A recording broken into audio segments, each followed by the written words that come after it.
Thanks for joining us. I'm Randall Bennett. Now, this time around with the economic downturn, we're not going to see a bubble burst like we did back in 2000, but one thing that might come back is the idea of paying for things we take for granted for free on the web. Lance Ulanoff, the editor-in-chief of PC Mag, wrote an editorial today that sparked the idea of the web for free is coming to an end once again. Now, is this really going to happen? Let's ask two experts who have some opinions on the topic. We have Harry McCracken from Technologizer. Harry, thanks for being with us. Greetings from Palo Alto. Also, we have Brian Heater from PC Mag. Brian, thanks for being with us as well. Twitter's down this hour, so I basically have nothing else to do with my time. I'm glad you came out to be with us. Better us than anyone else, right? So let's talk about this. Now, Twitter obviously is one case where I don't think anyone's going to be paying for that, but there are some use cases where people have been using web apps that are more useful. People already are paying for things like Flickr, or advanced users of Vimeo are paying for things like that. Harry, do you think that the idea of free web access and free users and free content, do you think that's coming to an end, or do you think that people simply won't stand for it and these companies will just be out of luck? Well, I think there are two people involved in this business equation, and those are the content providers and the consumers. And I think we will see the people who make content attempt to get people to pay for it just because their business model is breaking down when they have to rely entirely on advertising. I think it's going to be a really tough job to convince consumers to buy stuff on the web, though, simply because almost anything anybody might charge for, there are still going to be good free alternatives. I think probably the best hope for content companies is new platforms like mobile phones and the Kindle. We've certainly seen people be willing to pay for stuff on the iPhone, and the Kindle is something where you pay $10 and up for content, and maybe people who are conditioned not to pay on the web will be more receptive to new platforms and devices. I mean, I guess that's kind of like the last-ditch hope, right? I mean, if advertising goes away, it really just becomes, let's try these new platforms and see what sticks. Brian, what's your take? It's a huge problem. Do you think, Brian, that people, I don't know, first of all, do you believe your boss's take that the end of the free web is coming? I don't know, what's your take? Well, I mean, he was speaking specifically, at least at the beginning. The reason why he wrote the article was because of this News Corp announcement.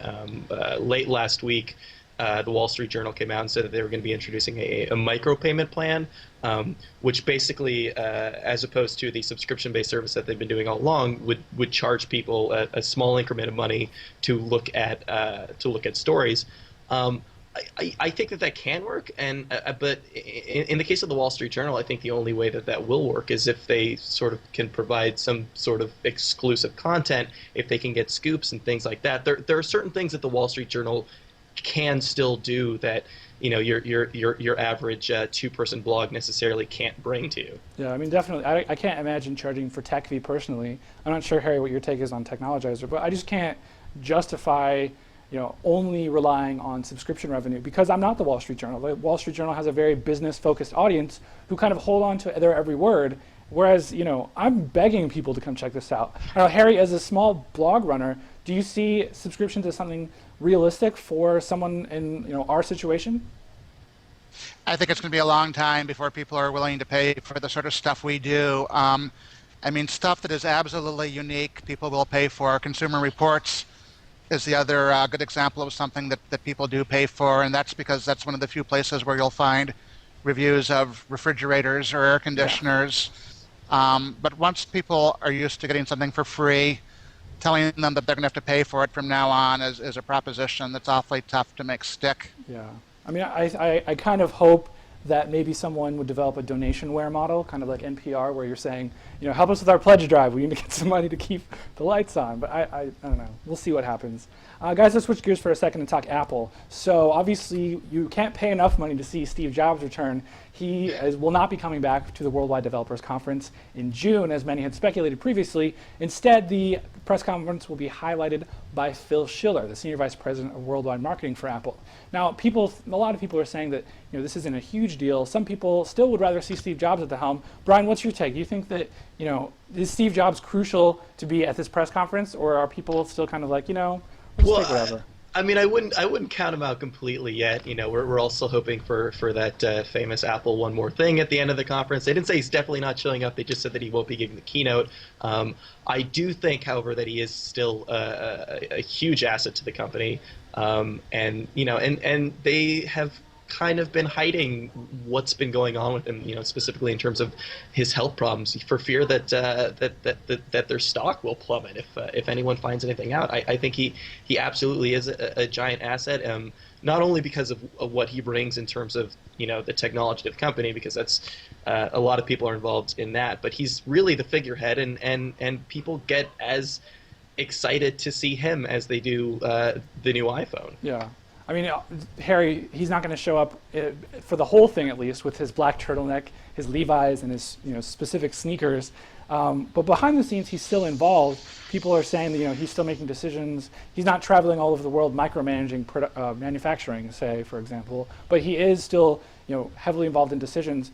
With something like this, where it's a public face thing that Steve Jobs has typically been doing, do you think that he needs to come back to that role after? After WWDC, he needs to come back and be the front pitch man for Apple. Well, he's the greatest showman on earth in a lot of ways, and Phil Schiller is not Steve Jobs, and neither is anybody else. I do think Apple's done a good job during this time of continuing to roll out interesting products, and people are as interested in Apple stuff as they ever are. But there is a Steve Jobs keynote and every other keynote on earth which is not as interesting, and I'm sure Apple and everybody else will be pleased whenever it does happen that he takes that role back on. I do think that when he left on his leave, they said he would be coming back in late June. So with that timetable, if he had showed up for WWDC in early June, it would have been a surprise. Yeah. But when he comes back, though, do you think that he will need to maintain his role as the actual figurehead of the company, or do you think that they'll make him kind of the spiritual leader and maybe push someone like Phil Schiller or Tim Cook to the front? Who knows? I mean, one thing we know for sure is someday there will be an Apple that Steve Jobs is not the CEO of, hopefully a long time from now, and hopefully they're thinking about how to make that work. And actually, Apple does have a whole bunch of really good people near the top, and I'm relatively optimistic that at some point in the future, hopefully a long time from now, Apple will continue to do interesting things with Steve Jobs not performing the role he had in the company's history. Guys, we're out of time, so we'll have to leave it there. Harry McCracken from Technologizer. It's technologizer.com. Thanks for being with us. Also, Brian Peter from PCMag.com. Thanks for being with us. We're out of time, and that does it for today's show. I'm Randall Bennett. We're on iTunes, we're on YouTube, we're everywhere, so try and subscribe to us and tell people about us. We're still really small, so help us out. We'll see you later.